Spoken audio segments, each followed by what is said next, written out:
I'm pretty sure if Satoshi hadn't got ill and probably died, then he would have been leading the scalability in the layer two stuff. He probably would have been, but he did the work he could before he literally died. And he's like, sorry, humanity, I can't be fit. So can somebody, there's the rest of humanity left. Can someone do a layer two? There's 8 billion of you. Yeah, I'm one man. I am one man. Hyperinflation happens very quickly. This has gone on for 50 years now. This tire is moving so slowly, slowly crunching your body, and you're just like getting all mashed up. You're like, you could move. And We're just getting some more of that chicken, getting more of that chicken bone.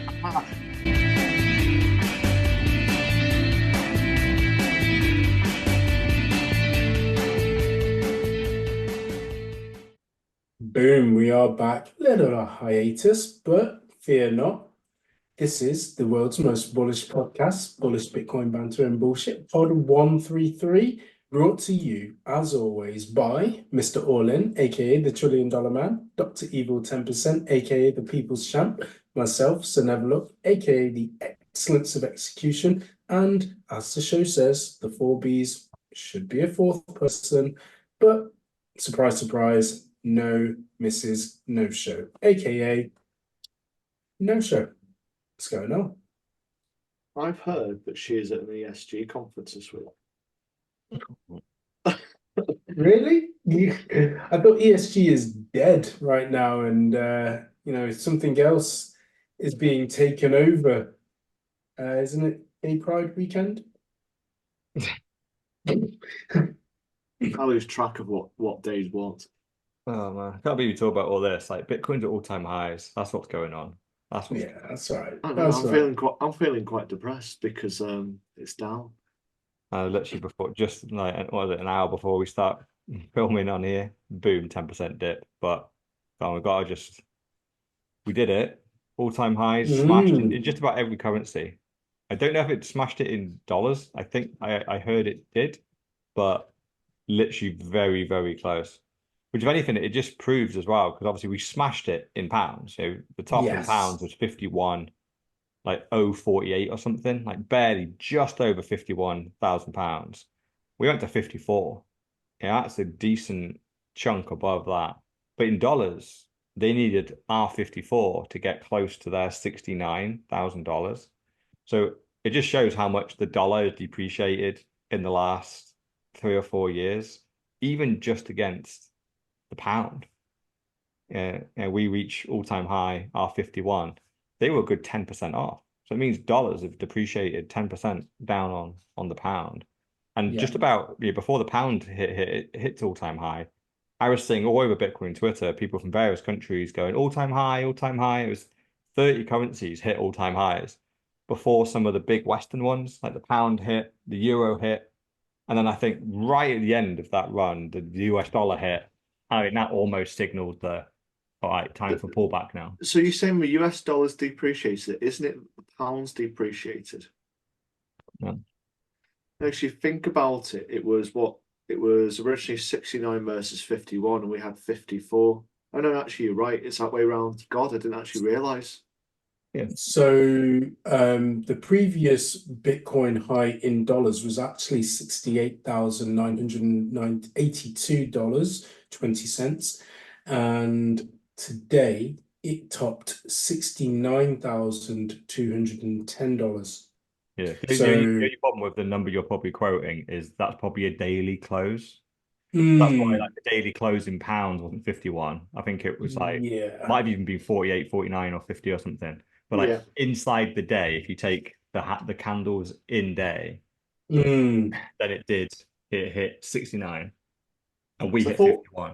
But outside of that day, I think the day closed a couple of thousand down, which is why like when you go back on the chart, it looks like the prices were slightly lower than what they actually were, just because it was not. And obviously, like the whole daily close thing, that's very much an old financial system. Like, it's like when New York ring the bell, here's the close. Bitcoin doesn't close, it's I was 24/7. going to say, yeah, Bitcoin's 24/7, so there is no close. So here's an the interesting close one. essentially is at some point during the day, I think it's in America, that's the dot on the graph they put on. Whatever the price is, that's what the dot is. So it could have Yeah. fluctuated by $10,000, like either way. But whatever happens, say at 5 o'clock New York time, bang, that's the dot on the chart. And it could be vastly off, right? It doesn't give the full story. So here's an interesting one. You mentioned that different currencies hit all-time highs at different times. It's one which I actually saw a glimpse of, and I didn't think anything of it. But Nigeria, because it's a story. So their all-time high appears to be about 26 million. Um, what we called naira. Is that the correct currency Yeah. for? Yeah, Naira, yeah. Whereas In net now, Nigeria, do you know or what Naira. where we're sitting about now? So it was about 20, what did I say, 26 million. Hmm. It's now 97 million. So they beat the all-time high in November. Yeah. Yeah, their currency almost doesn't count, does it? Yeah, but it's an interesting one because we've got a story about that one. Obviously, won't cut into it quite yet. And then we got other ones such as the Turkish lira. So Turkish lira, we had the high around about 770,000 back in December 2021. And currently we're sitting at 1.9 million. And we passed that high back in June or July. Yeah. If anything, it almost shows you the countries that need Bitcoin the most or have the worst, are most open to buying Bitcoin. And Well, almost they as need them. the US dollar is last because they are the global reserve currency, and the people of that country believe they're going to be safe and in the land of the free forever. So they're going to probably. Don't worry, the government will help you. They'll bring up that helicopter money. You'll be saved. Even though when there's so much helicopter money, it means nothing. You'll still have more helicopter money. You might be able to heat your home with it, just like they did in Nazi Germany. I think they'll need more than a helicopter, though, won't they? Because the amount of cash that they'll need in order to drop those dollars. Maybe you can just fill it full of a pipeline. It can go out hose pipes, the big ones on the street corners. Yes. Yeah, and this week as well, it was weird timing because I've been wanting to upgrade my car or basically change my car. I've basically got a three-seater Audi A5 or like a three-door Audi A5. And I need something that's more family friendly, right? So I was like, right, um, Bitcoin was mooning, so this feels right. And so I was about to sell a small chunk of Bitcoin to go, right, let's just, need to add the money I've got for this car. It's 12 years old. I've run it into the ground. Time to switch it. Well, you know what? Before I sell Bitcoin at all-time highs, I actually go, you know what? I don't want to do that. It's not just day-to-day spends this, it's a chunk of change. I'll see if I can get a loan from the bank, see what interest rates they give me. Phoned up two banks. They pretty much laughed in my face and said, there are no loans available for you, sir. I just went, but I'm a premier customer of both of you. Like, I have the equivalent of the black card from both of these banks. They went, we appreciate that, sir. We have no current loan offers. I didn't even get to ask them the amount. I could have been asking for £1,000. Was it because you don't have an income and you're well some Bitcoin? Obviously, they wouldn't say, but obviously that probably They've did heard play. this pod, haven't they? It's one of them where I just think it's funny, like when you do exit the financial system, like I have literally no debt anywhere. And I didn't want to do this. But it was young MBA where he's around going, oh, you should just get a loan for that. Obviously Bitcoin's going crazy, even if they charge you 10% or something for interest. Bitcoin's doing 10% every 3 days at the moment. You go, you know what? You're probably right over Up and down, as the last hour says. yeah. But over like a 3-year period, it does kind of make sense. And it's not an Yeah. amount of money that is like huge. Like if anything was to ever go wrong and they change the interest rate to 100% interest or something by exercising a clause, I can just pay the debt off. Like it's nice. So it's a nice like small debt really that I could just close at any point if I wanted to, if they ever started playing silly beggars. But I just thought it was interesting that no.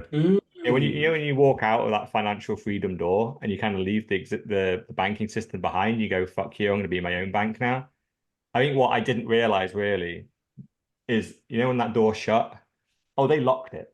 Like they're like, you're not coming back, Yeah. bro. Like you're on a Bitcoin standard now. You are your own bank, but don't come back through this door. Because I'm not Yeah. even sure, even if I start earning like a decent chunk of change again every month, I'm not sure this door would reopen. I'm pretty sure I've got enough red flags on me, enough fraud flags. Because like I said, both of these banks tried to shut my account 6 months to a year ago. Could you not get it from like a loan from one of the challenger banks because they seem to be more crypto friendly? Potentially, I think a lot of the challenger banks don't do loans. They're mainly just No, they don't. I thought Revolut did Because have a. no, because they don't have that type of license yet. it's a current That's account. the yeah. Do a little bit of So investing, a bit of a saving, but and any loan you did get, if any of these challenger banks do them, they're all backed off by the big bank behind them. So it's mm, still if they're the ones that would say yes or no. It all comes So back to this kind of monopoly of going a back couple to of banks. this, like your car's still running. How, and obviously, got your family, so obviously you need a more suitable car, but how do you contend with this being kind of like having a very um what's the correct word for it? Low time preference and actually kind of going for a fiat investment because a lot of cars are basically just Oh over expensive, aren't they? yeah, it's gonna be a nice car, but it's gonna be second hand. It's probably gonna be at least 5, 6 years old. And we first started looking about 6 months ago, well before Christmas it was. And Bitcoin was about 20K then. And we actually found a car that I liked. And then when I translated it into the amount of Bitcoin that I would need to sell for the car, I just went, I can't do it. That's too much. And then you And got then capital gains as well. yep, there's capital gains on top of any sell as well, yeah. But then we waited 6 months and the price of Bitcoin pretty much tripled. And then you go, all right, that car's a third of the price now in mm, denominated Bitcoin. That's acceptable. So we hit 50, yeah. we hit 52K. I just phoned up the banks. They both told me to fuck off. We're at 52K. I'm like, this is probably a good time to take a little bit off the table. And so I did that. I have the fiat cash now, and we can go and buy the car now, and it's the same amount of money, but I sold a third of the amount of Bitcoin that I was going to 6 months ago. So I feel you good with that decision. you just have the pain of the capital gains and going through that bloody hoops again, aren't you? Yeah, it's not too crazy. It's obviously you only get 6K now, don't you? Yeah, 12K it would have been pretty much fine. But it's I it's mean, not it's not a crazy expensive car. So I'm pretty much yeah, and I'm only just over it's that. just whether you end up with this, with your house. Like my favorite story is you sold Bitcoin in order to buy the house, and in order to pay the capital gains, you had to sell Bitcoin, and in order to pay that capital gains, you sold Bitcoin. What you're describing is something I've previously heard from people in the property industry as well, because when they leave the corporate world, and he'll be listening today, a friend of ours in terms of who's a regular listener in the pod, but they always talk about the corporate world all the time, and leaving the corporate world as well. And but they have exactly the same issue when they want to ideally use the banks within order to leverage a deal, they're pretty much laughed at, despite the fact that they are super wealthy and rich just through a different asset.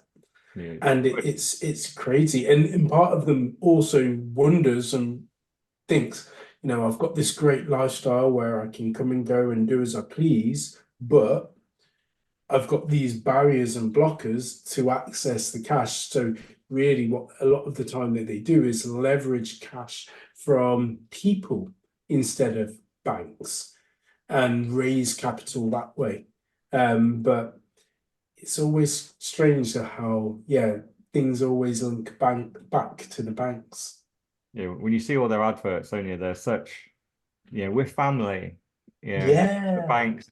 But in reality, when you really see the demographic of the person they want, is someone that is forever in debt, struggling to Yep. make ends meet, and they want to You've keep got to you be in the that way. hamster wheel, haven't you? Like, Yeah. yeah, it's one of those things. Like, you can have all these assets. Like, even if your Bitcoin stack went down, I don't know, 75%, you'd still be able to pay this loan back for the car easily. Yeah. and it's still like knowing it's like for the other person, the property magnate, it's like they've got all these assets, this cash flow, and even if they had an issue with one of the houses, they've still got the others. So it is a bit ridiculous. Yeah. Anyway, we chatted on. Should we go to the first story? Yeah, come on. And probably a word of warning to everyone. We were supposed to do this pod last week, so all the stories were actually a week old. And I couldn't be bothered updating the agenda. So pretty much. But weirdly, I think all that really happened in the week since last week is all-time high.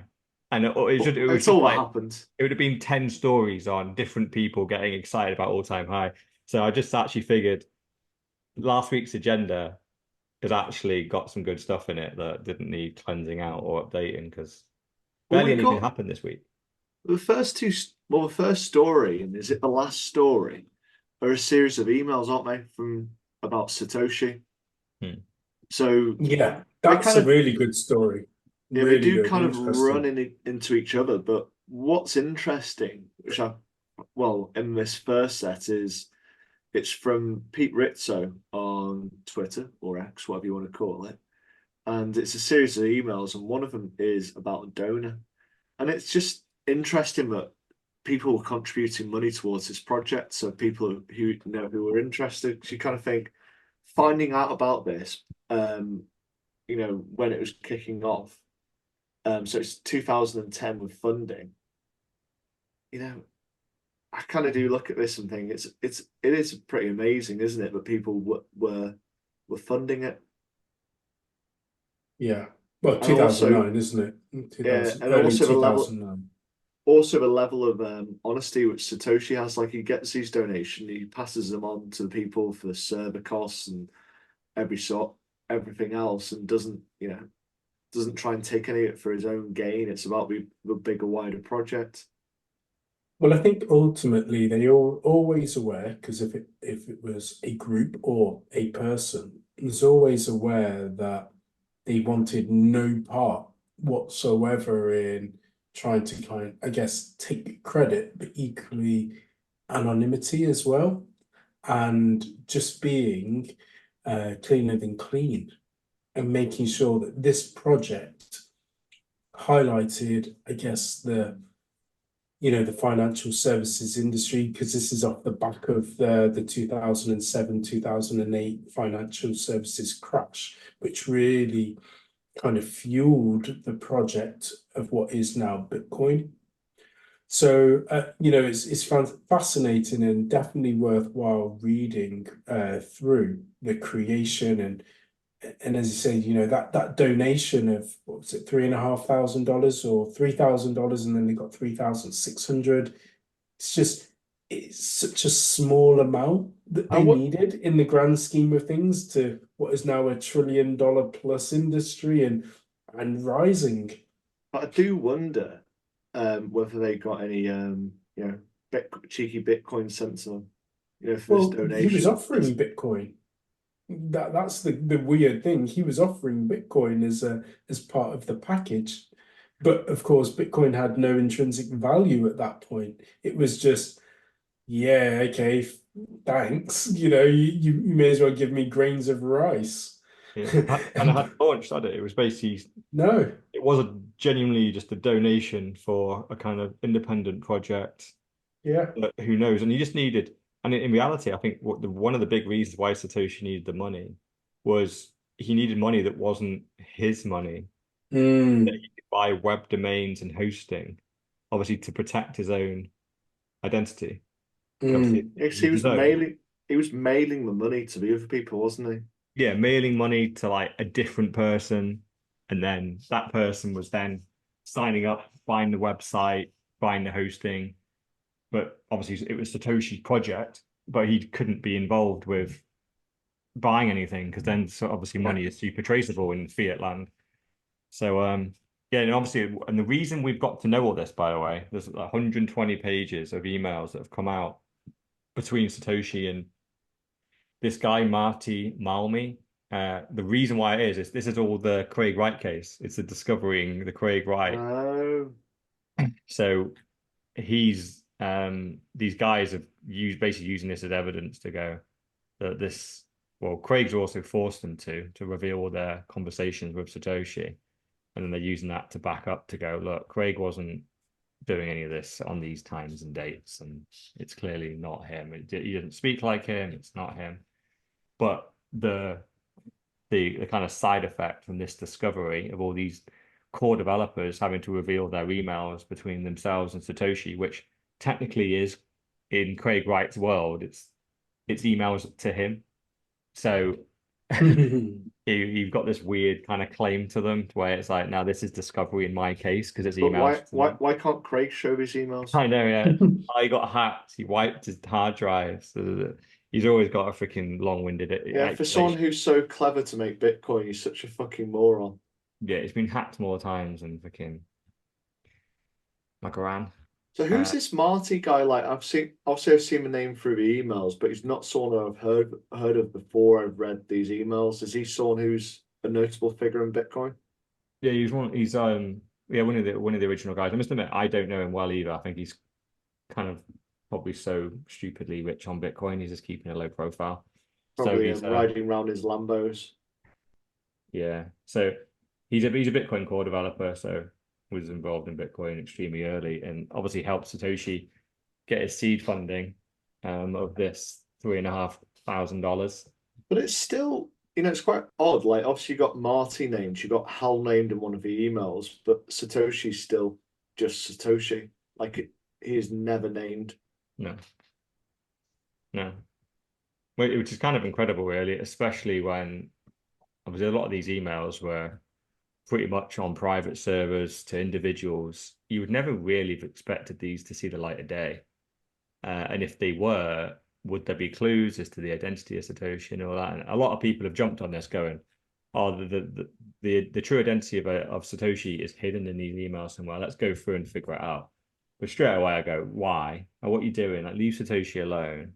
And the fact that no one has seemingly discovered any clues suggests that Satoshi was.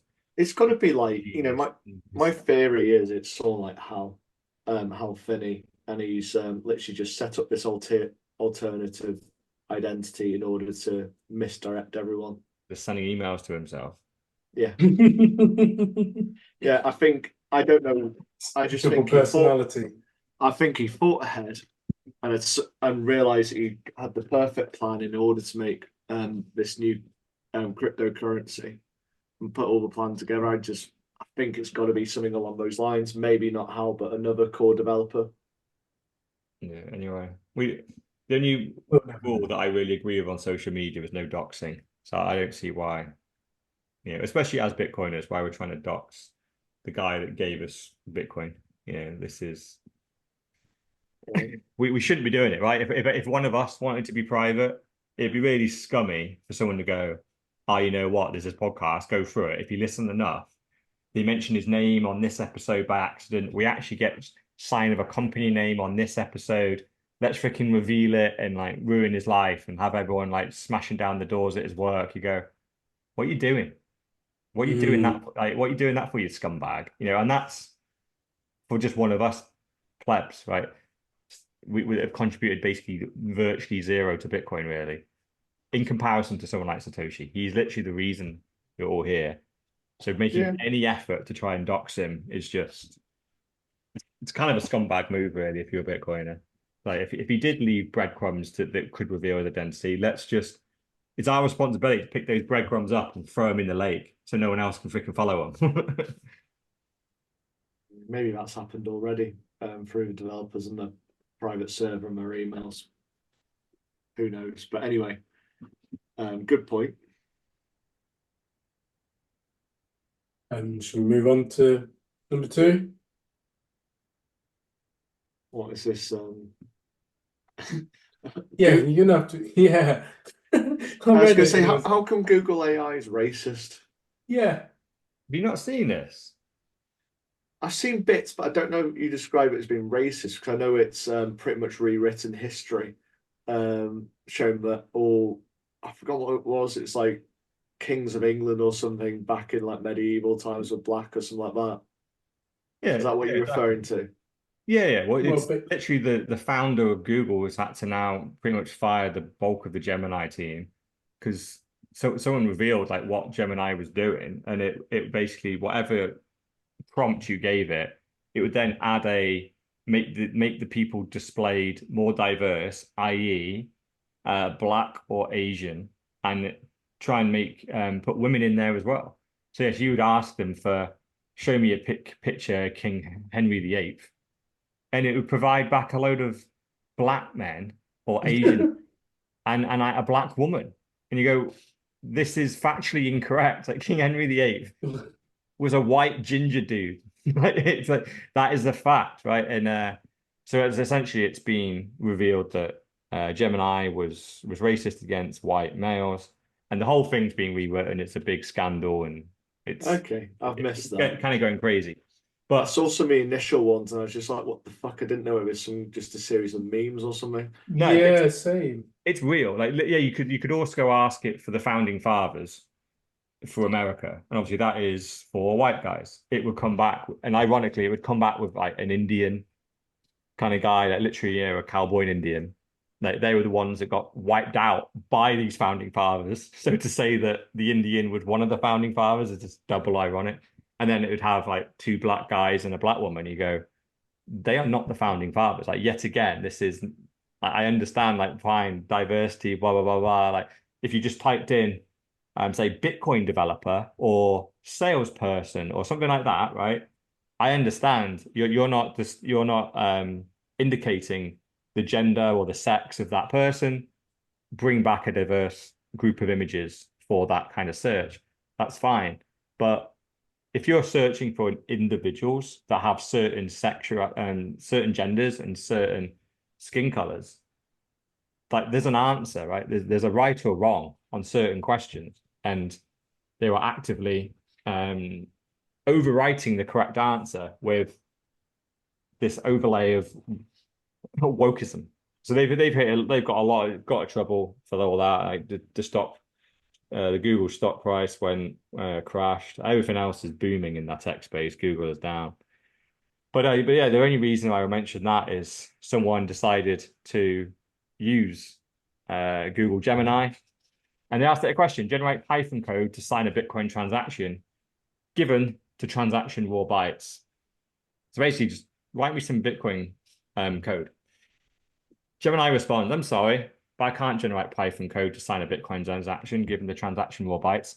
Bitcoin is a complex system with a number of security vulnerabilities, and it would be irresponsible for me to provide information that could be used to harm or exploit others. Additionally, I don't want to provide information that could be used to identify or track individuals. There it goes. Then the further reading on Bitcoin is actually quite good.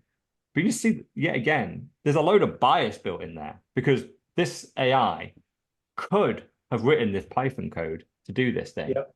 but it Yep. actively says no because it's been programmed to say, no, Bitcoin is insecure.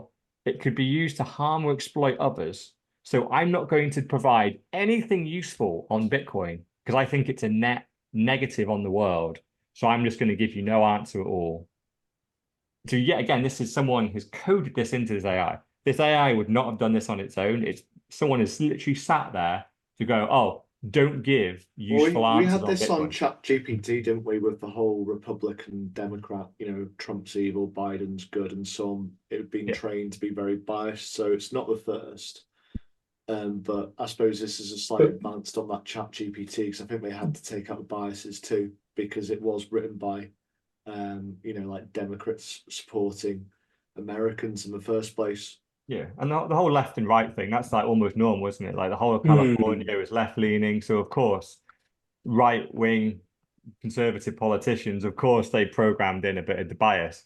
Bitcoin, I get it should be apolitical, right? It's just a financial I've asset. got a theory. It wasn't rewritten because of the racism within those pictures. It was rewritten because Larry Fink and BlackRock said, "What the fuck are you doing?"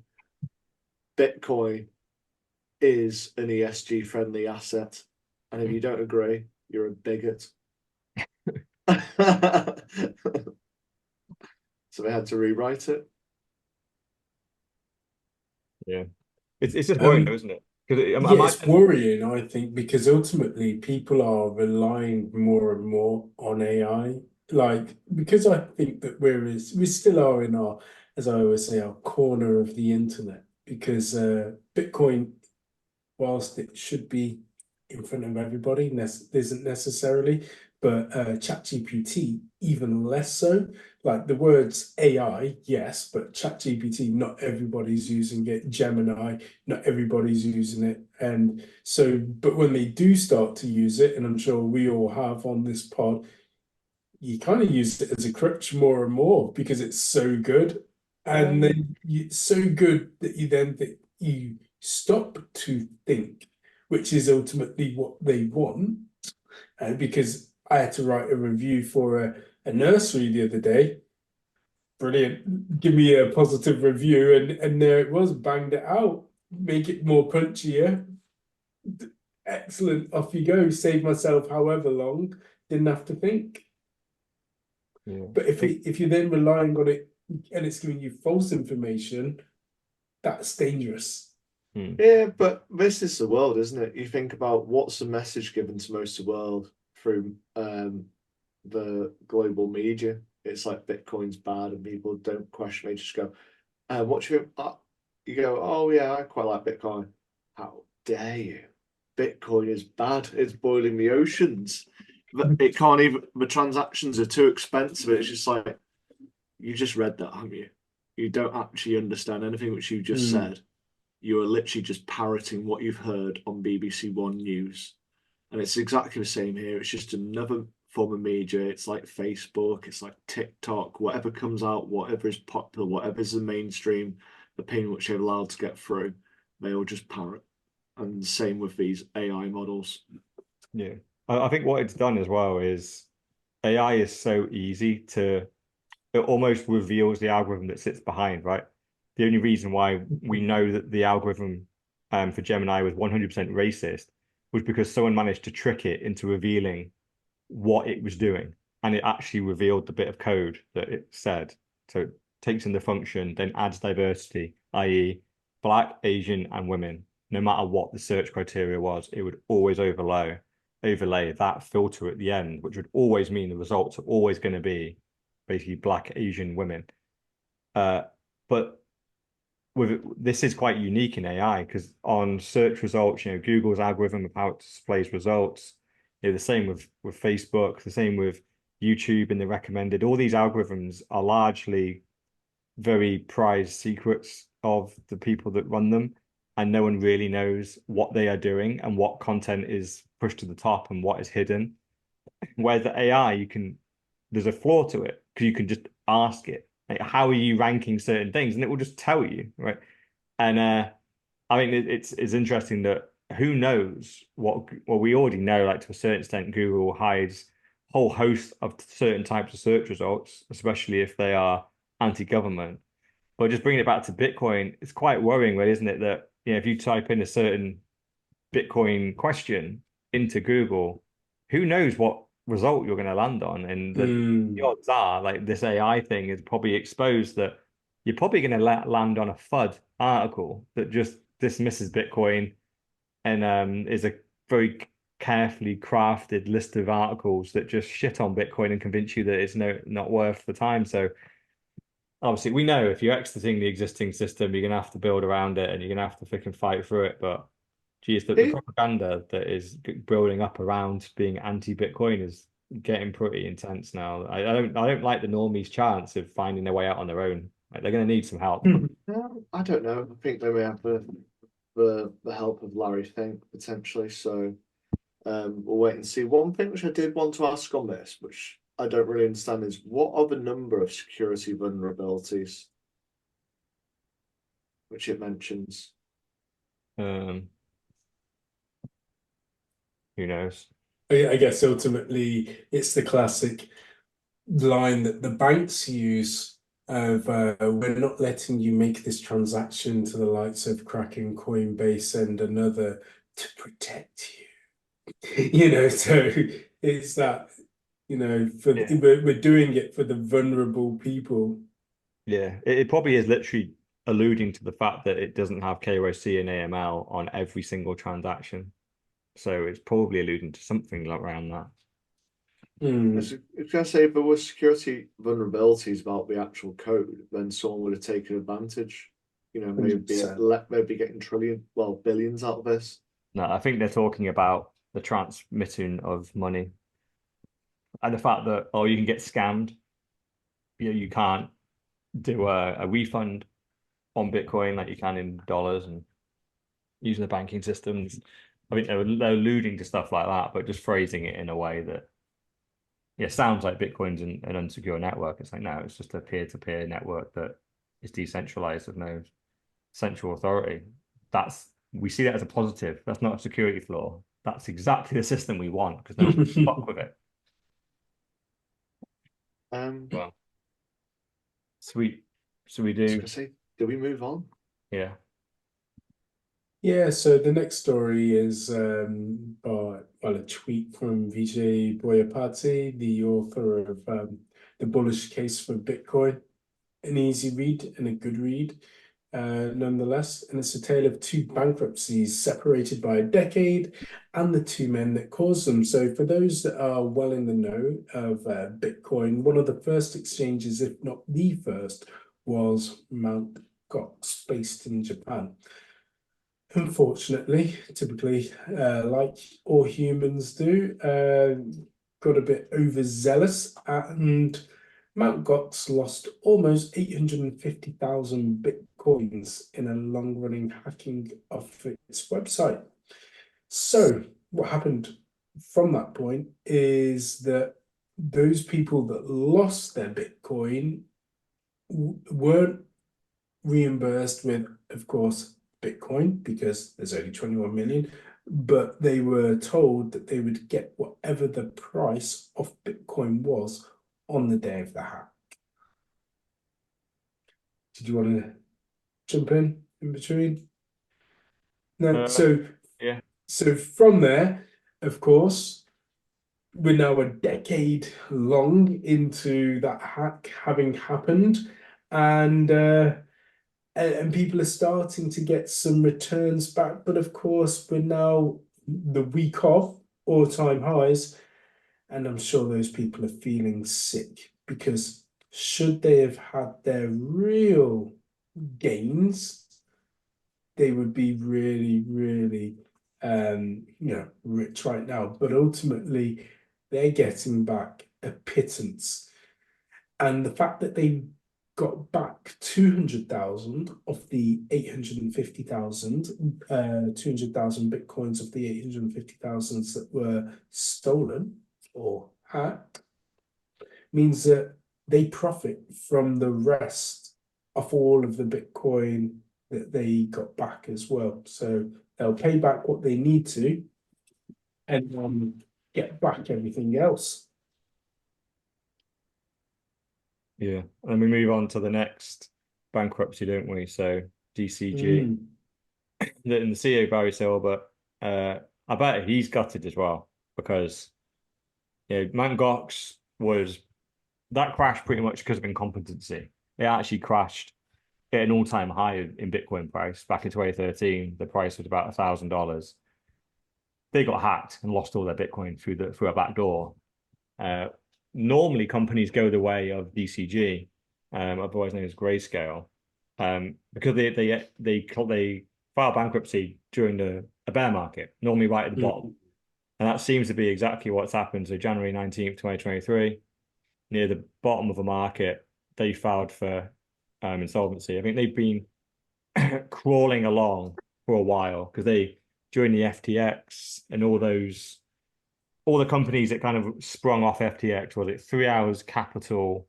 Yeah, that's right. BlockFi, Celsius, like all these like various companies, a lot of them owed Grayscale money. They took big loans off Grayscale, and then all these companies just go bust. They're insolvent. So clearly, all those loans are not getting paid back. Even though Grayscale and Barry Silver himself, crazy early, crazy early into Bitcoin, had literally billions, but lent it all out, went bust. And what VJ basically talks about here is at least with Mt. Gox, bizarrely, once the hack happened, the guy steps away pretty much immediately, and the authorities come in, and it is 10 years later, and no one's got any money back yet, but it seems to be close, and no dodgy activity happened other than guaranteeing you the price of Bitcoin at the price it was. Because who knows, right? The price of Bitcoin could have gone down, and they would have still honored the price it was that day. This obviously that was a bad decision, but they had to do something, right? They can't just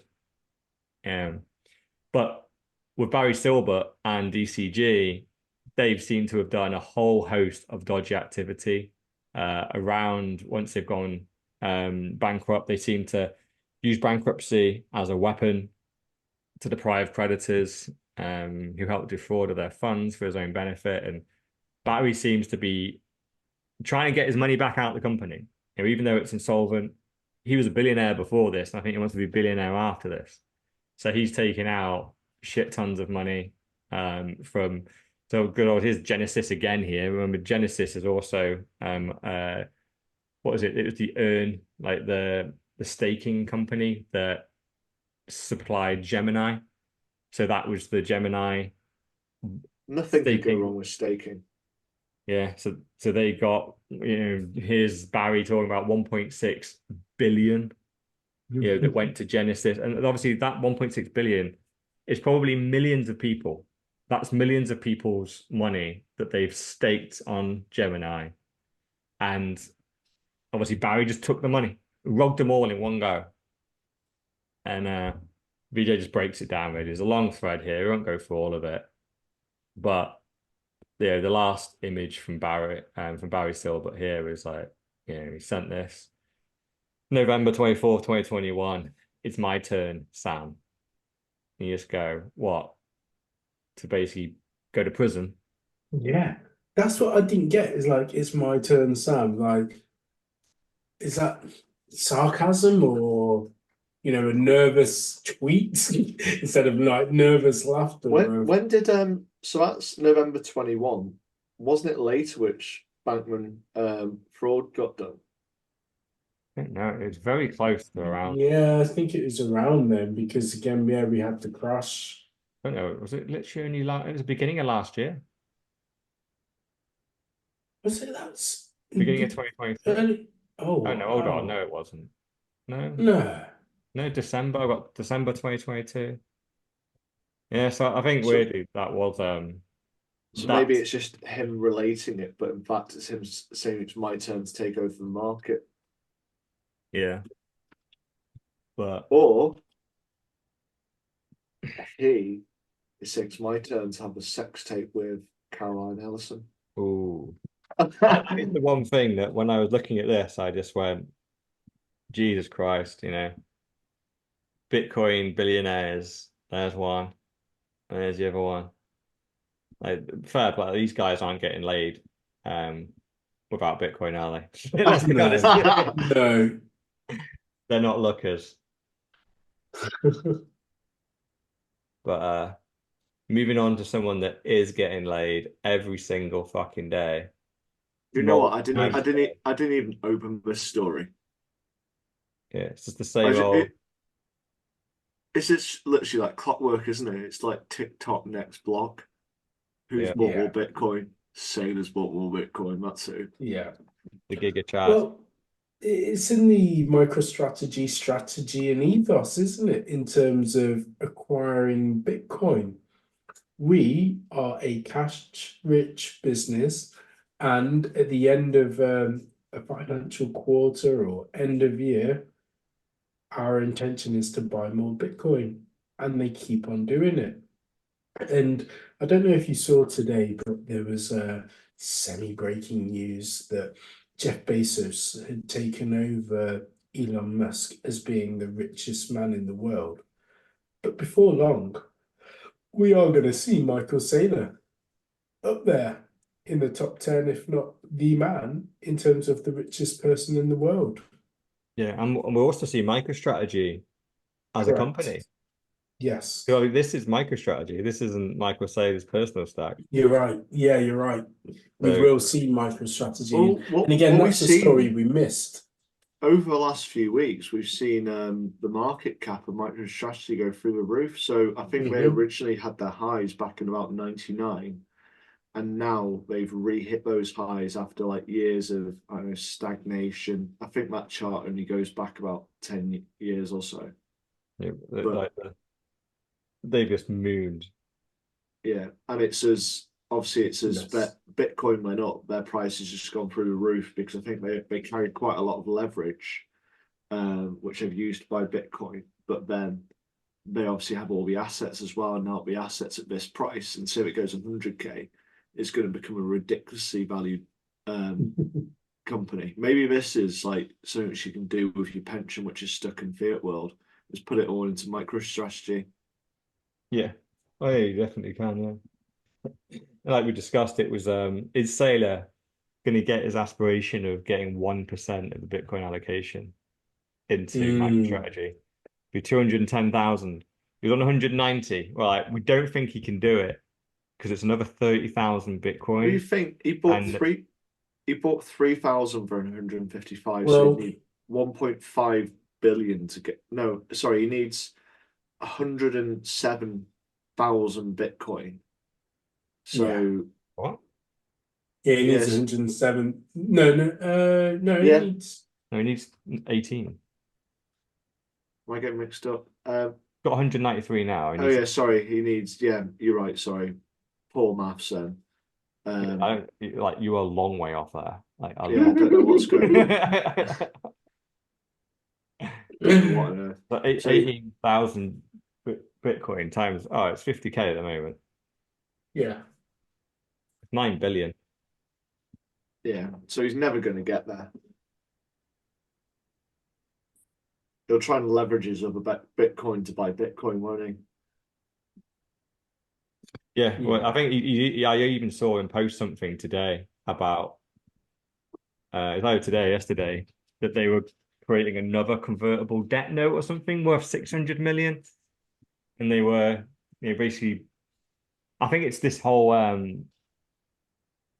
like diluting the share price thing of we're going to dilute the share price by 600 million to raise a load of capital to just He's buy already done Bitcoin. that in the last year, hasn't he? Oh Uh, yeah, yeah. and it's just like it's Like amazing how their share remortgaging, isn't prices. it? Yeah, their share price is absolutely flying. Yeah, he's like, I'll literally, I'll dilute you by 5% and then do another 8x. Is that So okay? they, And all the shareholders are like, fucking dilute away, bro. Like, I lose so they're 5% for a month and then I gain an 8x next week. So yeah, I'm Yeah. good. I'm good. so in the doldrums, they're down at $137 a share, and now they're at $1,153. So it Tenner. is a pretty funny one, but he is a bit overly obsessed. Well, he sees it, doesn't he? And literally sees it with clarity. And I shared the clip of him and Tucker with our group and then also with some others. And it's surprising that some normies really get what he was saying because sometimes it's like speaking a foreign language, isn't it? When you speak that language, it becomes second nature to us in terms of everything that he's saying. Whereas that interview got through to a normie, and a normie could understand it.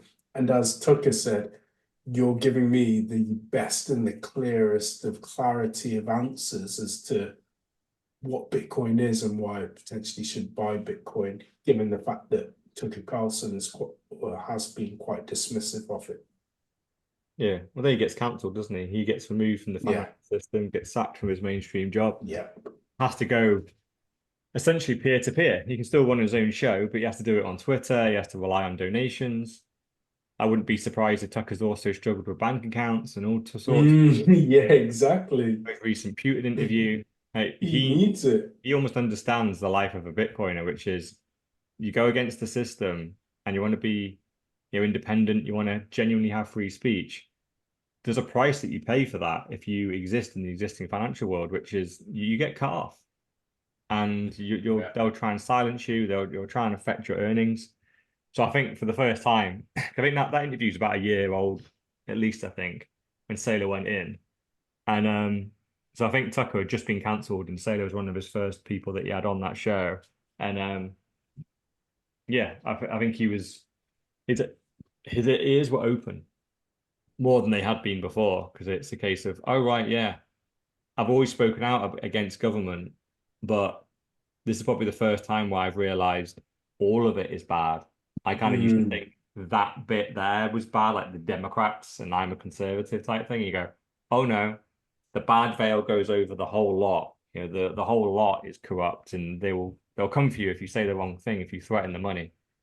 So yeah, and so talking about Tucker Carlson, obviously he did the Boris, not the Boris, the Putin interview. Correct. And we've got a story here where allegedly, anyway, this looks relatively legit. I'm not totally sure how verified it all is, but he went to interview Boris Johnson because Boris Johnson was very outspoken against him interviewing Putin. And Tucker just went, look, if you want to speak to me about why I interview Putin or why not, I'll interview you. You know, to prove that I'm not biased and giving Russia a voice or whatever you're accusing me of, I'll invite you on the show. And Boris comes back, fires people to go, okay, fine. But I want $1 million and you can pay me in either US dollars, gold, or Bitcoin. And you just go, what the fuck? Like, number one, you're a UK citizen. So where's pounds in here? Like Boris knows what's up. He only wants dollars, gold, or Bitcoin. And this is one of the people that I right at the top that have access, and they know what's about to crumble and what's not. He's already looking like, not only is he trying to line his own pockets for a fucking interview, $1 million for an interview. Like, what kind of world do you? So here we go. So I'm having a quick Google on this. The TV host claimed that Johnson had demanded 1 million, but this was rejected as untrue by Johnson's camp, who said the sum was offered by Carlson and the former Prime Minister would have given the money to charities for Ukrainian veterans. Yeah, of course he would. Oh, so it's a bit of a nothing burger then, you think? Johnson lies all the time, so I probably trust what Tucker Carlson says more. Yeah. And Tucker's saying that this deal was from his side. He wanted to be paid in this. But yeah, maybe it's like maybe the truth is halfway in the middle where Boris did want to be paid and Tucker offered him those three options. But imagine paying someone $1 million in gold. It's not easy, that is it? Unless you're going to do the paper gold. Yeah. How do you even do that? Like, you're just going to take a huge briefcase that weighs an absolute ton and just give him the briefcase at the end of the big gold bar. This This paper. one of those that just makes you realize that gold is not a decent, store of value or decent money at certain levels anyway. Obviously, if you're just asking for £1,000 to do an interview, that's fine. Just give him a gold coin. But when it's $1 million, you go, that's 1,000 coins. So we reckon for $1 million, you get 52.74 pounds. So that's around about 23.5 kilograms. Yes. That's one of those big plates that you get in the gym, innit? A 25k plate. Yeah, so that's chunky to lift up in a bag with everything going everywhere. Yeah, it'd be a few big gold bars, wouldn't it? You'd probably get 4 or 5 meaty gold bars. Which, good luck getting that in and out of airports unless you're flying private, which obviously Boris does. I was gonna say for Boris, like he's probably got all the rights of a diplomat, so probably doesn't get checked at airports. Yeah. Anyway, should we move on to Lynn? Yeah. I love this story. So, a regular guest of the show, Lynn Alden, she provided us with a tweet, which we will read out, and then I'll get your thoughts on it. So a decade ago, I was in my car at a stoplight, and there was a bunch of seagulls eating a discarded bag of fast food in the intersection. When the light turned green, the car in front of me went slowly to give the seagulls a chance to fly away, but they didn't. Instead, the car's tire just slowly ran over a whole pile of seagulls, who just kept on going after the fast food as they were run over. I just watched horrified as this played out. Every once in a while, I just wonder why the seagulls never got out of the way despite how slow the threat was. Anyway, looking at the bond market reminded me of this again today. When I read that for the first time, I was laughing to myself so much because it's so true. The funny bit about this is a lot of people won't get that, what it's about. Correct. Goes back to, yeah, my point.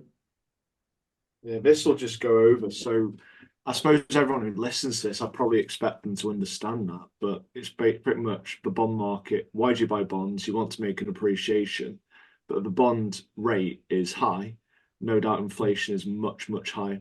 So literally any investment you make is going to get crushed. So you're the seagull getting crushed by inflation. And Yeah. that's where, but it is a very clever way of putting it. And it's a fact that Equally, most people read that and just go, I don't get it. You know, if I showed that to the wife who is very anti-Bitcoin, I just get nothing.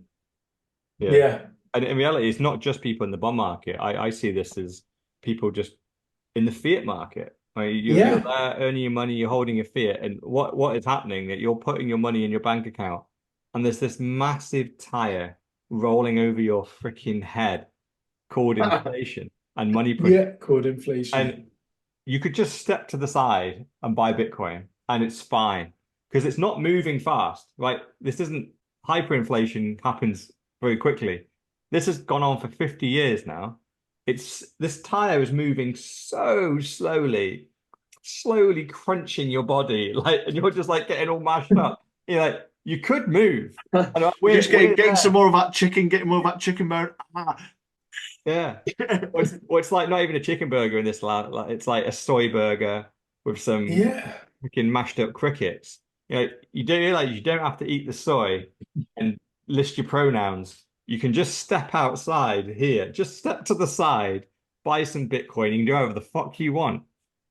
What? Why are you not moving? Why are you just sat there still? All our friends and family just getting crushed by this tide of inflation. You go, oh, And we're that voice, aren't we? And obviously, we always say the digital receipts are here, claiming to everybody, move out the way. These are the tires that are in front of you. You know, there's a car coming, and that car is the big mighty I in terms of inflation. the freaking 16 wheeler. Yeah, yeah, You're gonna get smashed. Like even if you miss one wheel, yeah. the other 15 will get you. But it is like I get what you mean about the fiat, but the bonds of any investment is like one of the most ridiculous. This is one of the reasons why I can't look at any managed funds or why I can't look at pensions even remotely seriously because if they're offering you 3%, times by 4 or 5 matters what the inflation rate is, and you should be looking at even if you don't want to go into Bitcoin, look at the S&P. You're going to get a much higher rate of return, but it's volatile.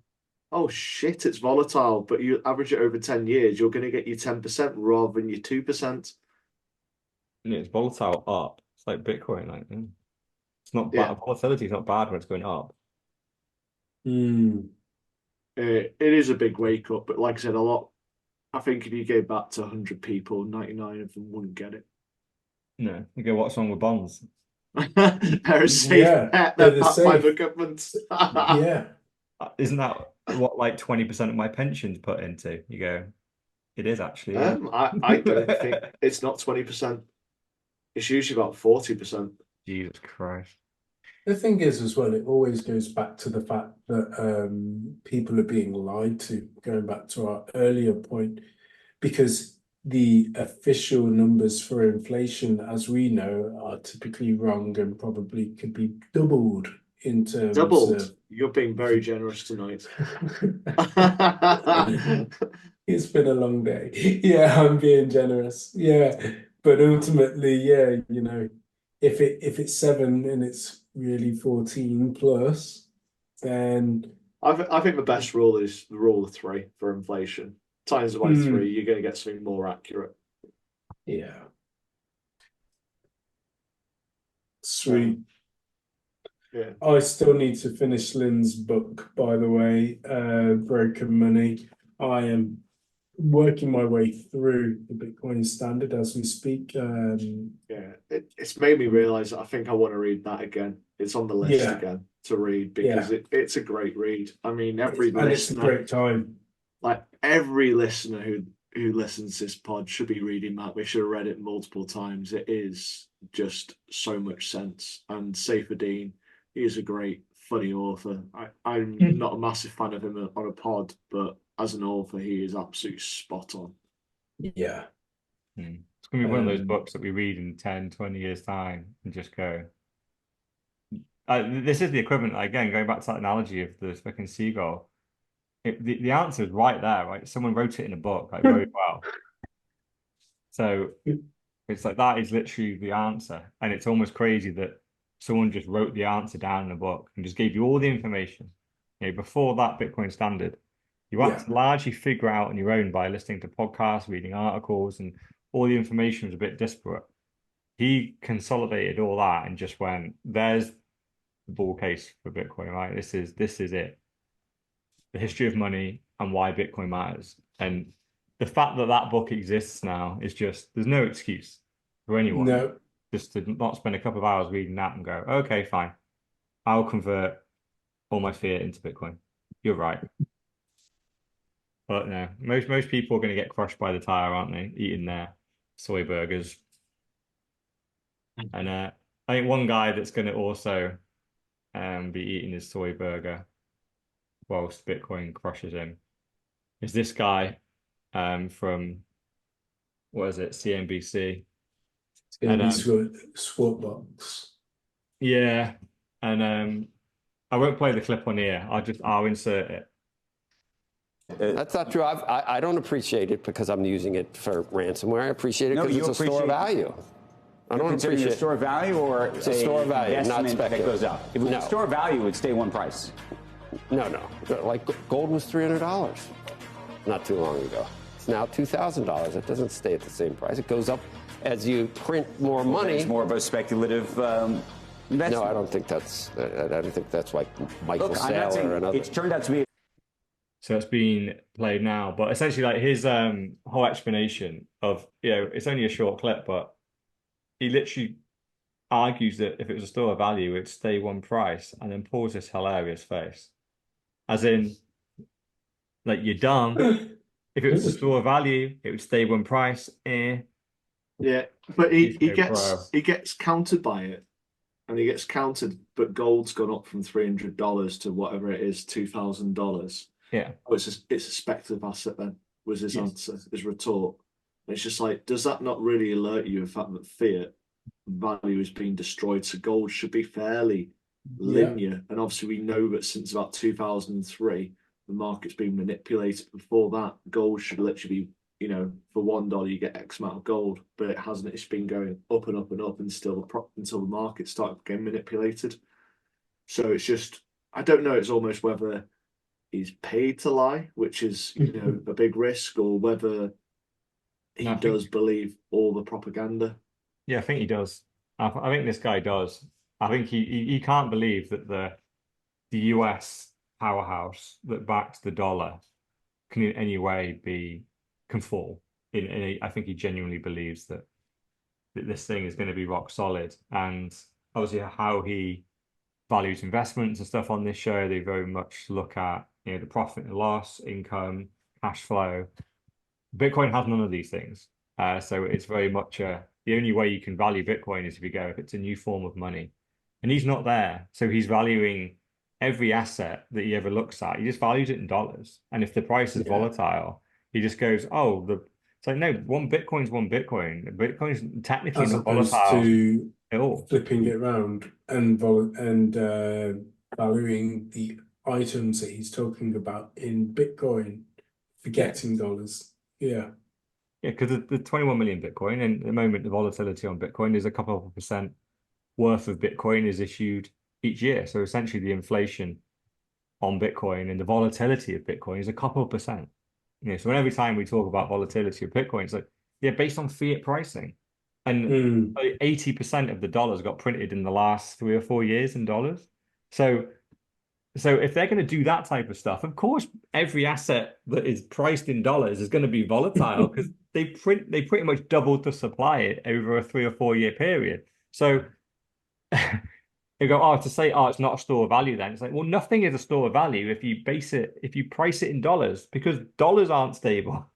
So it's the whole mindset change of look, has Bitcoin changed? But no, one Bitcoin is one Bitcoin, right? And our inflation rate at the moment is about 2%. It's going to get halved down to 1% this summer. Then it'll get halved down to 0.5% in 4 years' time. Keep going down to virtually at 0% inflation. 21 million Bitcoin comes out. That's it. That's why it's store of value because Yeah. you hold your one Bitcoin, we will not inflate it beyond the 21 million. So Whereas we're currently at 4% in the UK. Well, according to Jamie Dimon, what happens if the code changes? yeah. Yeah, so we're currently at 4% in the UK inflation at the moment, so times by 3, so 12%. Yeah. Like you said, the Bitcoin equivalent, but the fact is that Bitcoin will always top out 21 million, so you could price it according to the eventual supply as well. Yeah. I always assume that the amount of Bitcoin that I've got is part of the 21 million. It's not, I don't assume that, or was it about 19 million Bitcoin is actually out of the network right now? There's another 2 million to come out. I just assume it's part of the 21. Let's just assume the 21's out. So Yeah. the inflation essentially is zero. But I guess, yeah, with the halving coming this summer, that's good because The a halving's lot of going to the be sell very demand. interesting. Like this is, I suppose a full balls deep, my first balls deep diving, halving. Like the last one was, God, we weren't in, were we? No, you weren't. No, you came in after it, I think. Yeah. Yeah, exactly. So we missed it. After. Yeah, so this is the first one. Admittedly, I was holding Bitcoin at the time, but it didn't mean anything. Yeah, this is going to be fun now. We're just at the start, aren't we? This is, most people that the bull market has been going on, obviously, we've known it for pretty much the last year. You bounced off the bottom and just been slowly and steadily climbing. And obviously, once we got anywhere near all-time high, it goes a little bit fast. So we've got it like 20% in the last week. It's too fast. So pull back 10% this evening. And if anything, I wouldn't mind a bit of a bigger pullback. Like let's just and then just go sideways for a couple of months, refuel, and then Refuel. let's fucking go. It's gonna be it. I'm pretty sure like six-figure Bitcoin is imminent. And once we blow through that 100K, yeah, like 200, Is 300, six-figure 400. Bitcoin happening in 2024, in your opinion? Oh yeah. I'd be very surprised if it didn't now. Yeah. Pretty much hit Yeah. 70K and we're in beginning of March. Yeah.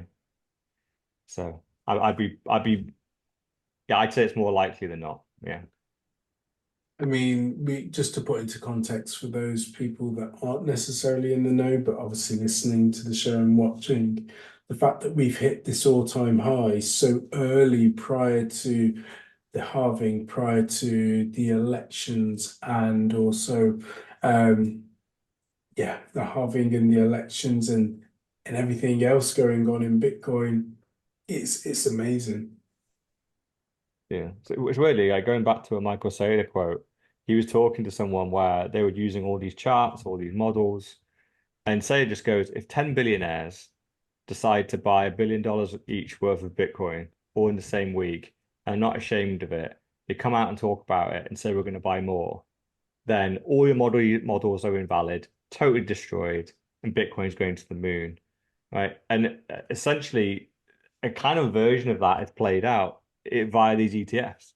There's 12 Yep. companies and BlackRock being one of the biggest. They've bought 11 billion worth of Bitcoin in the last 2 months. BlackRock bought $1 billion worth of Bitcoin, I think last Friday. In one day, they bought $1 billion worth of Bitcoin. So these are the 10 billionaires that Michael Saylor was talking about. He thought it was going to be individuals, but it turned out to be ETF funds. And they just come along and they've doubled the price of Bitcoin in 2 months because they just want such large quantities, and the amount of Bitcoin that they need just doesn't exist. So they have to pay big premiums to get it. And so guess what? The price starts mooning. And they've only just got getting started. This is 2 months into an ETF being approved. This is so early. Like the pension funds and all this, the trillions of dollars worth of money that could get moved over to there is hasn't even happened yet. This is literally just the very beginning of a bull run. Like I'd almost say that if we didn't see $1 million Bitcoin, I'd be surprised this cycle. Oh, he's 1 taking it million. there. God, we're going bullish. It's not just Oh, six figures. that's bullish. Yeah, exactly. Yeah, I think this one is a little bit of an unknown. I kind of get what you're saying there because we're going into ETF, into everyone's pension funds. We're going into accessibility to the over 60s who wouldn't know how to buy a Coinbase and store it themselves. We're getting into all those kind of like corners where people go, oh, it is safe because it's backed by BlackRock or whatever the other companies are called. And we are getting into all the corners of the world where it just hasn't been accessible. And it's all that wealth in the US, which is hold up and we kind of go, oh, maybe I will do a 1% allocation to Bitcoin out of my pension or my retirement fund or my rainy day fund, whatever it is. So yeah, maybe it does become a lot bigger than we think. But same as you, I think we're going to see six figures. But I just don't know about the seven this cycle. Yeah. Let's wait and see. Yeah, and the one thing, it's going to be exciting. You know, we've hit Yeah. high. Yeah, I'm waiting for the 100K for the I told you so. The cat video's already been sent to several people with no explanation. And a few didn't give me any response whatsoever because I think they realised what was happening. Yeah.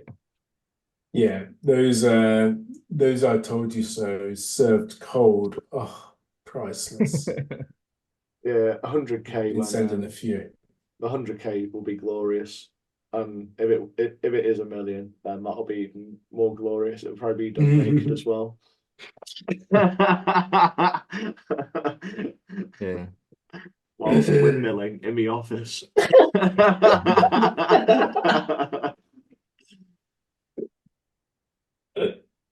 It's weird actually. I haven't actually had too many messages yet, which I'm seeing is No, I haven't. That's because this hasn't really gone through the mainstream media yet. Like no, this which I is, find like I said, again, which is why I'm super bullish because last time yeah. we were here, Yeah. everybody was hitting me up. You couldn't go anywhere without someone talking about Well, Bitcoin. you think when You everyone's can't talk hitting about you up, it was the 40K to the 50K when Yeah. we're seeing that kind of action, and this is almost like the equivalent when we're in the 20s or whatever. We're starting to see that surge. But like I said, it doesn't really seem to be showing down. We're getting volatility as we're getting the people who've got their kind of like what we call limits or something, where we hit that limit automatically sells. Hmm. And we've also got lots of people who are putting on the what they call the I always forget where they're betting against Bitcoin. So there's lots of those in as Stop well. loss, Yeah, and so lots of people are putting in those saying, "Oh yeah, Bitcoin's going to lose money." So it'll be interesting because like the ETFs, they haven't got going yet. So let's see what happens. Even just over the next like 3 months, it'll probably be way beyond what we thought. Because we always talk about the tail coming out of the end of the cycle, going to the new one, and then it taking 6 months to a year after the halving to get going. And we're hitting places where we've never been. Yeah. Well, sometimes people do front run the halving, it starts to pump. But yeah, I do find it funny that the psychology on price is just hilarious. Because I remember the first time we hit 20K, everyone was going nuts. You know, because the previous all-time high had been 1K. But then 4 years go by, we go back down to like 3, we get back to 20K. No one gives a shit. And then it's not until we get to 40K where you guys are suddenly like hitting me up and we're going in. We're like, okay, Jesus, something's like happened I was here. gonna say, I wasn't hitting at 40K. Yeah, well, maybe slightly before. Yeah, you probably actually you were around probably all time high of the 20K where you're like, oh, okay, this is. But But no one cared. Like no normies, no new people came in until about 40, 50K. That's when they started making their entries. And then you fast forward 3 or 4 years, we're back to 40 or 50K. They were all super excited about Bitcoin then. This time around, don't give a shit. No, don't care. Nothing. It's fucking crickets. So I guess they're going to come in around the 100K. You know, because even past all-time high, it's still, I only just passed it. Oh, only 10K past it. Only 20K past it. So maybe once we hit a nice big round number of 100K, that's when retail. Yeah. Yeah, it's hard to tell what caused it. Like last time, you know, when I got in, it wasn't connected to the price. It was the situation, what's going on. That's what kind of like got me into just reading the Bitcoin Standard, which was literally the situation around the lockdowns. And then it was something, I think it was one of your tweets, like in safety. And then I read his tweets, and then I found out he wrote a book. So I bought his book, and then I kind of went in through that. And I think I was buying in when it was early teens. And then, like, you know, I messaged Sir Neverlook and say, just read this book.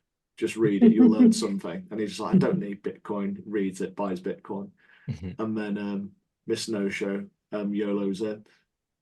So I think we're a little bit before the price action where people got really bullish. But probably not Yeah, a lot. Yeah, I think we were, but even in the teams, like we spent a long time below 10K back then. Yeah. So what we went from 3K, and I think we're at 12, 13, 14. And in the land that we were in then, that was a lot for a Bitcoin. We were like almost euphoric at 13 or 14K a coin because we've been down at 3. Yeah, and previous to that, we've been at 1. So the 20 was so fleeting. Like literally the pump from like 13 to 15K to 20, we would base that entire thing happened in a week. Yeah, we went up to it and came back down. So most people in their heads were like, okay, 20K was the peak, but really, if at any length of time we're at a 15K top, really, if you take out that one day of like nuts craziness, we're at 15K, and I think that was roughly when you guys kind of came in. So I think there was a little bit of euphoria around there, but the good thing was you knew and you'd learned enough to go, oh, we're not going to bounce off 20K and go back down. I remember we're in some group chats. There's the classic naysayer that we all know that was in there. Bizarrely, he almost sounded similar to you, Dr. Evil, 4 years previous, where we were going back up to an all-time high, and you're going, isn't that the price of a Bitcoin? But you were saying it at 1,000 when I was talking to you about it. And this guy was now going, oh, aren't we just going back to 20K? We're going to bounce off it. You know, and he was obviously more confidently wrong about his assertions by going, oh, I'm in this trading group. This person like knows, like guaranteed, it's gonna bounce off 20K, get back down to 10. I'm gonna trade it. I'm gonna be a genius. And what happened? We got to 20K, smashed through it. Within days, we're at 30K, 40K, 50K, 60K. Well, he was also saying about his trading group about how he's buying Stellar, and I think he got one good trade out of it when it was flying up, and then he was buying Litecoin and all kinds of shit. And then, strangely, all that talk just disappeared and was never heard of again. Yeah. He's probably one of the few guys that's managed to lose a sizable amount of money in a bull run. Yeah, literally everything was going up, but somehow he managed to lose money. And yeah, don't trade Bitcoin, just buy it and hold it. What I would say as well is a sign of the normies is in one of my other groups is people talking about other coins and how I now sound exactly like you, Mr. All-In, where I'm just like, oh gosh, don't overthink it. Just buy Bitcoin. Exactly. Don't overthink it. Just buy Bitcoin. And it's like, yeah, but what about this? And but what about this? And I'm like, no, don't do it. In our management meeting, one of the other managers always says to me, so see the price of Bitcoin, Ross? I was like, yeah. And I'm like, you still trading shit coins? And he's just like laughs. I'm just like, you are, aren't you? When you're gonna realize. I can't wait for that rug pull to eventually happen, and I think it's because there's few and far, perhaps, rug pulls.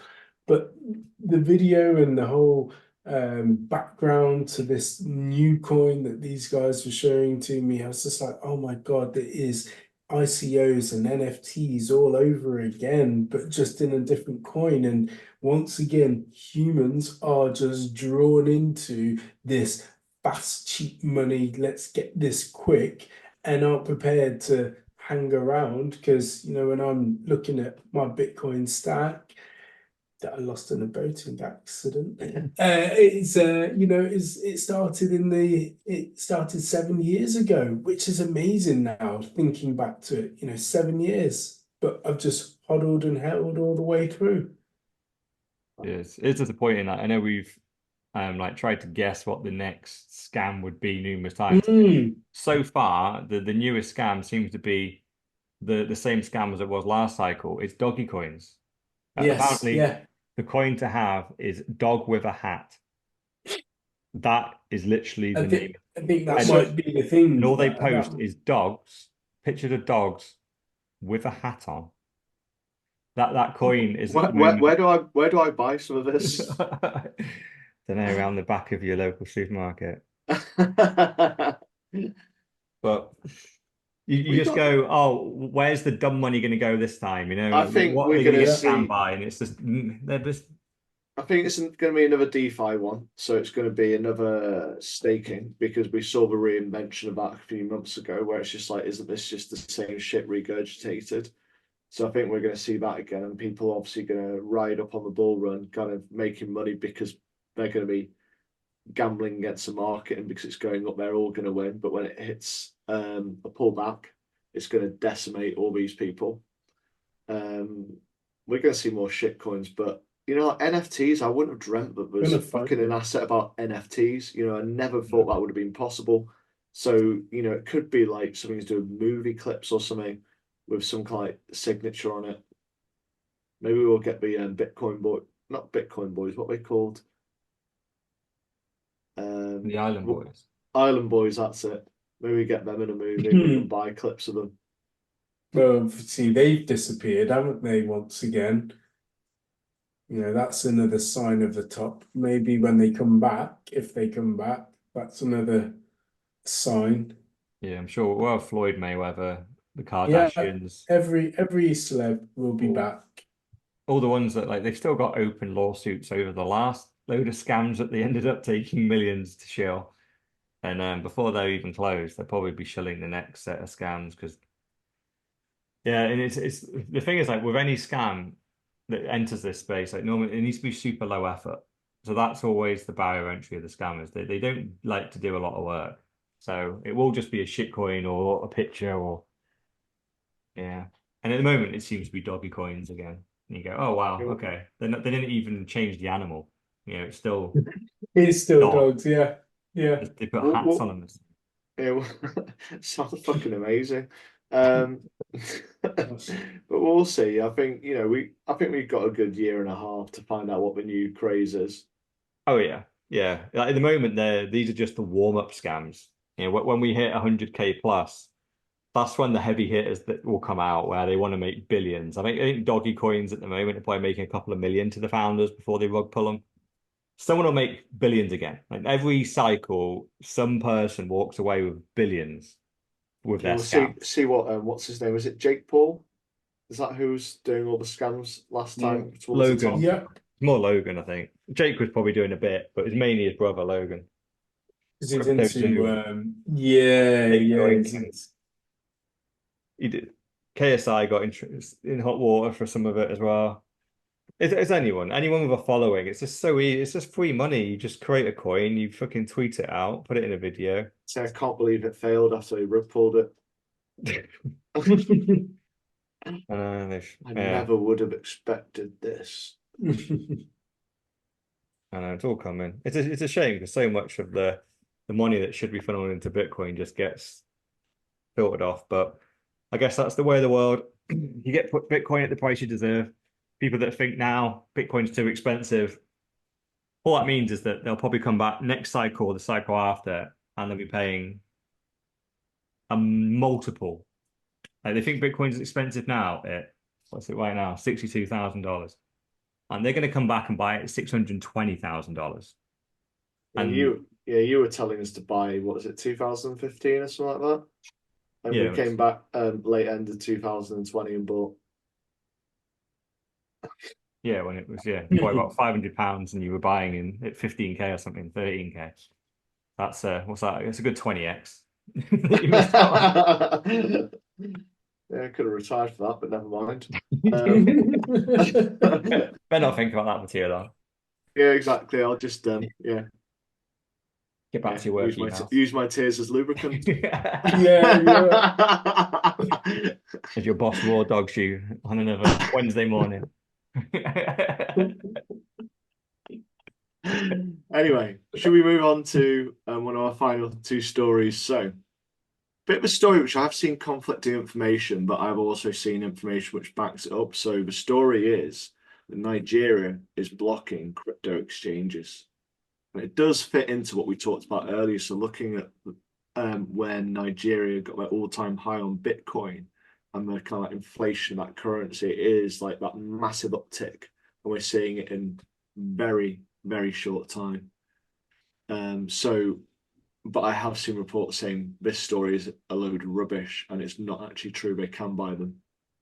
Oh, But then I have seen people say actually it is. So it's really hard to tell who's actually telling the truth when it's just some faceless internet users. okay. So maybe it's a bit unclear. Yeah, it isn't clear because I read and looked through the comments to try and gauge exactly what was going on. And yeah, as I say, some people are like, no, it was just a temporary thing in terms of being able or not able to buy on exchanges, but I it would mean, be good to. we have seen it in Turkey, so we know that Turkey is 100% happened.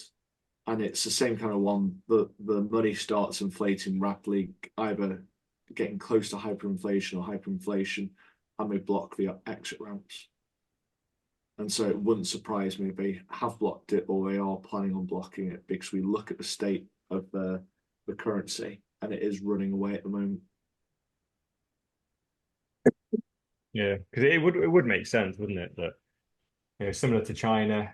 If I was the Nigerian government, for example, and I was corrupt, and I'm trying to, even if I'm actually not corrupt, let's just say I'm trying to actually, through some shape or form, control the current currency, even though I know I'm printing shit tons of it over here. I also do recognize that by allowing these crypto exchanges, Kraken, Binance, and Coinbase that were listed here, to filter off our currency and have it traded away for Bitcoin is only making our problem worse.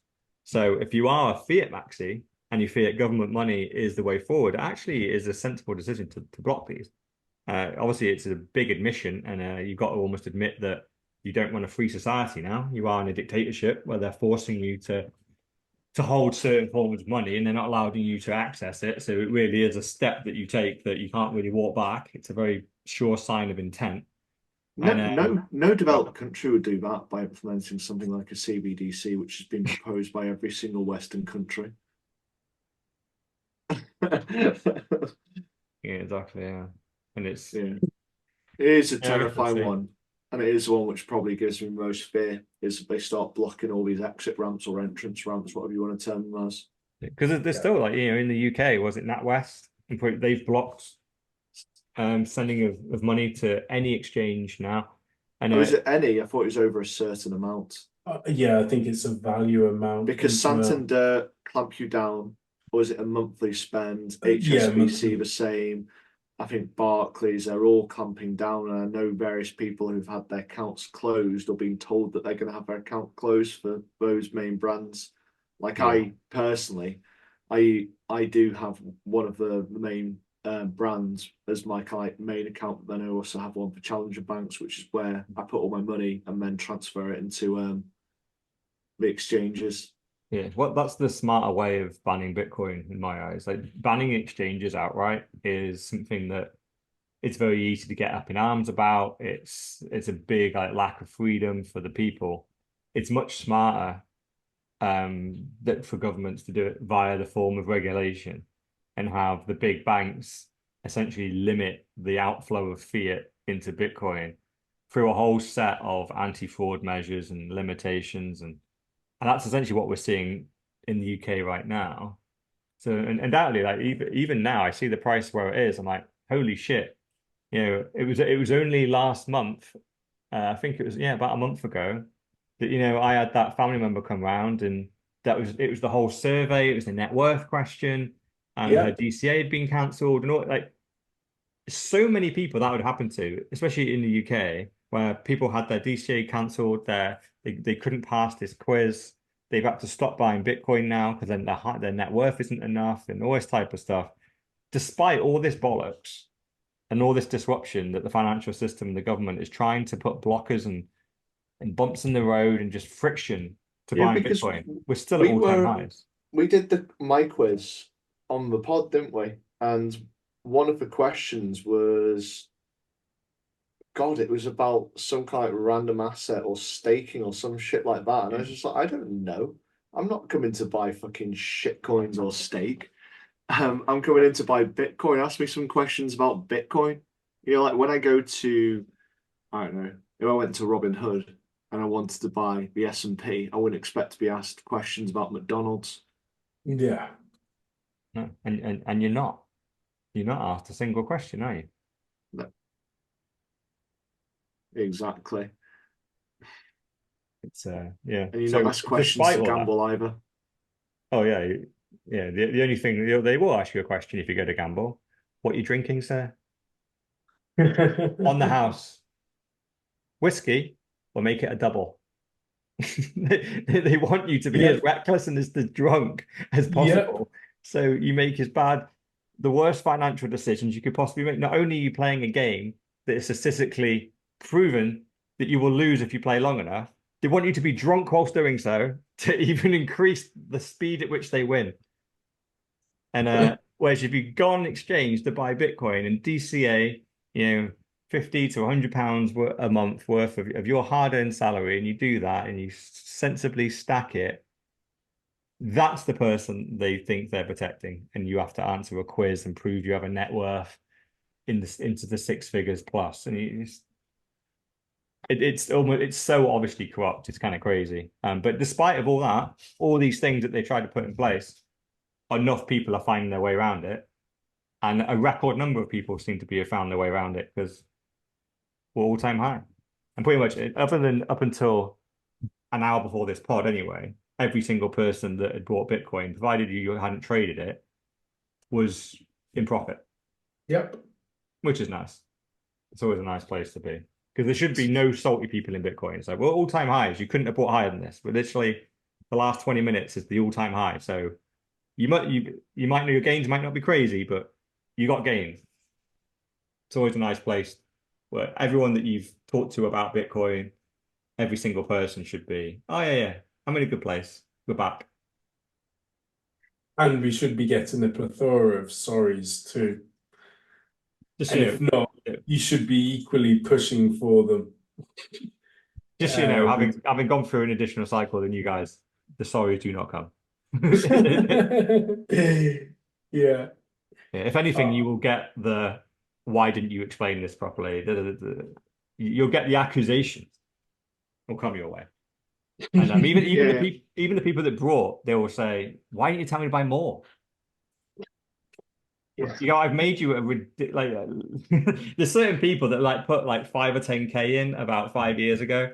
They have now got nearly six figures worth of fiat value in that Bitcoin. They're angry. They're actively angry and going, "Why didn't you tell me to do more? I had more." I'm like, it was your decision. I can't sit there and just transfer all your money into Bitcoin. That was on you, And I always fall back. The good thing is I always fall back to my position where I go, I cannot tell you what to do.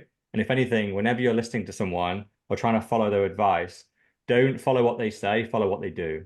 That's skin in the game. So whenever I was talking to people about how much Bitcoin should I buy, I just go, I don't know. It's personal to you. All I can tell you is that I am all in. That is the level of confidence that I have. How much you do is up to you. But clearly, if I was you, I would be all in. But that's me. What you do is up to you. And then I walk away 4 years later, they come back and they're like, oh, I only put 2 grand in and now it's 50 grand. I could be retired now. It could be 1 million if I'd have gone more.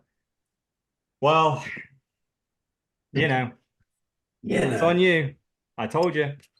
I told you. If you were me, I'd be all in because I was. I was all in when we were discussing it at the price we were discussing it at. And we're 10x from there now. And guess what?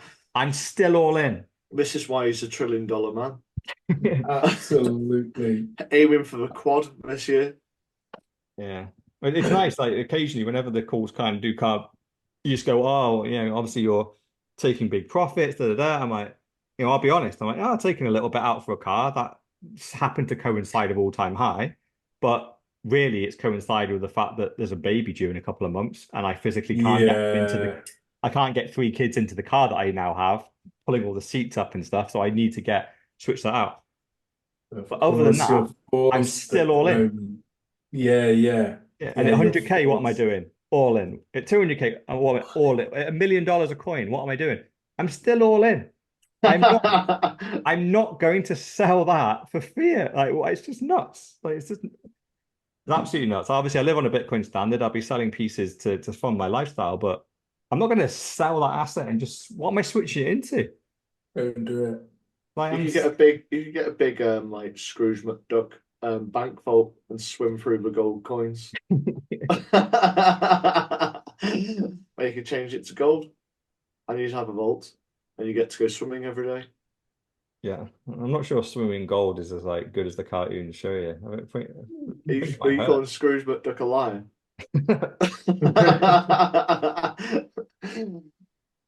Oh, should we go on to our last story? So we kind of like the Bitcoin sandwich with two lots of emails. So it's another set of emails here. And there's all kinds of like nuggets of information. So there's bits where he talks about um, how it's definitely less wasteful than fiat finance or the banking system. So it's interesting. He talked about this in what was it be 2009, and he's actually talking about the potential waste and how people see the electricity and the benefits of proof of work as well. So really interesting to read. And then something, I suppose, going on from investing conversation which we just had, he doesn't like labeling it as an investment. He wants people to think of it that way for themselves, saying it isn't an investment, but it could be a lifestyle. What kind of things do you two pick out of it? Yeah.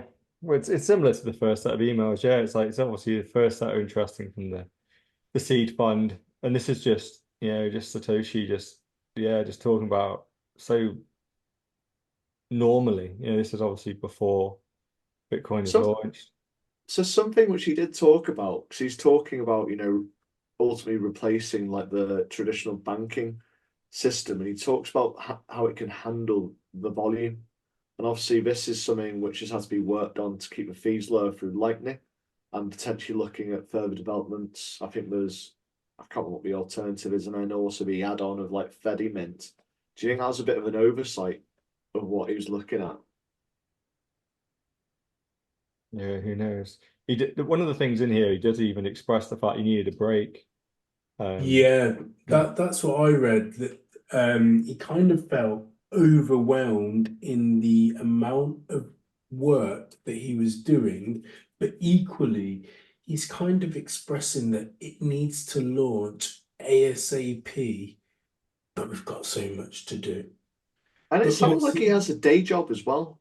yeah, but what's interesting is that, this must have been one hell of a to-do list, because, when Bitcoin launched, it was effectively perfect, and that he's thought of everything.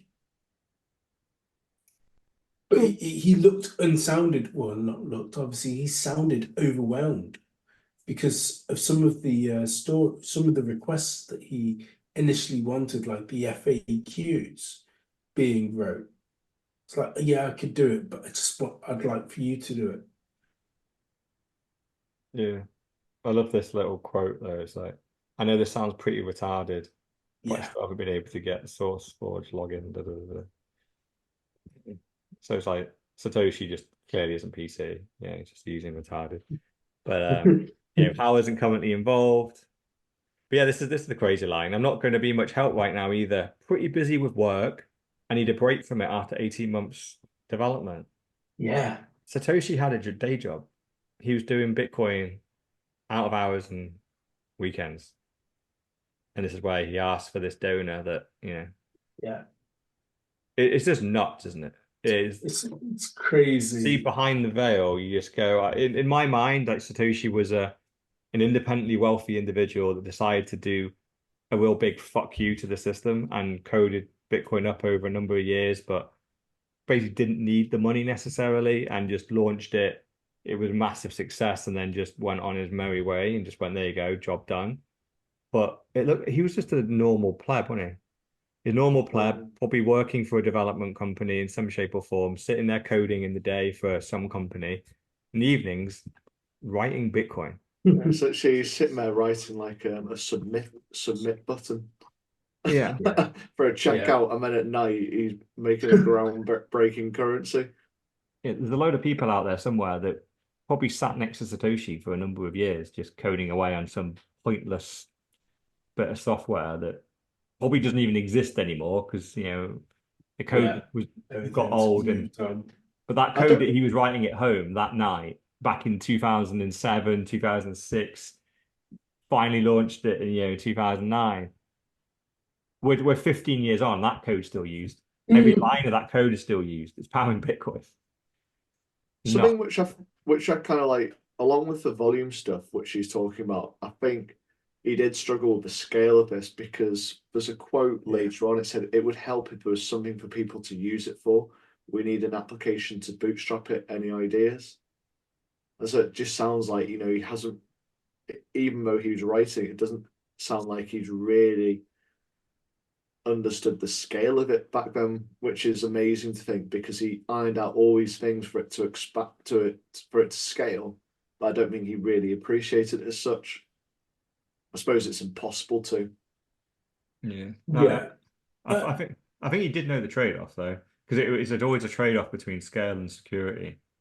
So it was And I definitely think it was world renowned in terms of like he was thinking this is global. It's for everyone. As we always say, Bitcoin is for everyone. I do think that was in mind. Apart from Craig Wright, not him.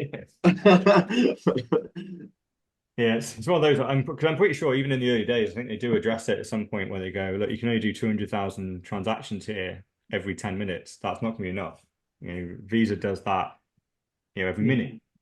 So, Bitcoin needs to scale. And it was just a case of, look, if we allow bigger blocks, the security to run a node and to run a miner, it's gonna the block size is gonna hugely affect how many people can run nodes because of the size the blockchain will get. If you fast forward a decade, we need to keep these blocks small. So you're gonna have to figure, and they even talk about it in here, where it's going to need to be layer 2 solutions on top of Bitcoin to help with scaling. But we can do 200,000 transactions every 10 minutes. That should be enough to get you going. I'm going to leave the rest with you. So when you need to do millions of transactions or tens of millions of transactions every 10 minutes, that basically means you've taken over fiat. So somebody needs to do a bit of work on top of the work I'm doing. Yeah. Sorry, I didn't solve it completely for you, but I've got you 95% of the way there. Yeah. And it wouldn't surprise me because I'm pretty sure Satoshi probably got ill, and that's likely why he left in 2010. So I'm pretty sure if Satoshi hadn't got ill and probably died, then he would have been leading the scalability and the layer 2 stuff. He probably would have been, but he did the work he could before he literally died. And he's like, sorry, humanity, I can't fucking do everything. So can somebody, there's the rest of humanity left. Can someone do a layer 2? There's 8 billion of you. Yeah, I'm one man. I am one man. So, yeah, it is fascinating. Again, this is a load of emails from the Craig Wright trial. So more discovery, more like inner workings. It feels invasive, like reading some of these emails because they weren't supposed to be public. Yeah, this stuff, but Craig Wright has somehow forced a load of core developers to have to submit all this as evidence, and so now the whole world gets to peruse it, and it's interesting. It's actually really fascinating to go, wow, this It is. Satoshi literally. Some of these emails remind him of, like, almost like me in my early days, like just trying to get a project done. Like you're working in the day, you're trying to get a few $1,000s for this. Like, he's just scrabbling around, just hustling. A very, very intelligent guy, clearly, like beyond looking almost the realms of what's plausible in IQ level and his ability to see what money could be. But he's just a normal guy, and he's just asking for help. He's asking his core developers, like, oh, I can't quite get this thing working. I'm retarded. Can you do this? Can you get, like, it's just such mundane kind of conversations that are happening. And of course it is. That's how these projects get started. But yeah. So anyway, what are we at? 50K. We're back to 50K. 50K Yeah. in pounds. We've settled. This is when you know it's a good bull market, right? It's basically at £50,000 of Bitcoin. All of us probably feel a little bit deflated. Yeah. This time last week, we were like low 40s. And we're deflated at 50K. I tell you what, I find, and I'm openly saying this, Sir Neverlook has been looking, right? But it's amazing how quickly you just simply anchor to the new price. So when it was 51, it's like, yeah, 51, then 52, oh, yeah, 53, 54. You just hold on to it immediately, don't you? Like, okay, that's my new all-time high. So when it comes down after that, you get this sense of, oh, it's weird. Anything below 54 is like, meh. Yeah, We're only at 54 for, I think, about 7 hours or something. yeah. But now any price below 54 is deemed as is low. It's low. Yeah. But yeah, weirdly actually today, just think about it. Like I think pretty sure we started today around 54K. We saw 44K. So we have seen a 10K candle today. Unfortunately, it's Wow. down. Wow. But there's a 10K candle for us. They're quite rare. There's not too many of those. Unfortunately, Right. down. But Well, there we have it. Pod 133 brought to you by Dr. Evil 10%, aka the People's Champ, Mr. All In, aka Mr. All In, aka the $1 trillion man, Sir Neverlook, aka the excellence of execution, and Mrs. No Show. Still, however many pods in, no show. I was expecting her to come today because we're at an all-time high. We had the messages as well, but even I know. when we were doing the pod, we were getting messages about the price. Yeah. She obviously wasn't busy. Well, it's a sign of the times when the Bitcoin's high. Mrs. No Show kinda shows, but didn't show. Maybe next time. 100K. Let's go. Laser eyes. Peace.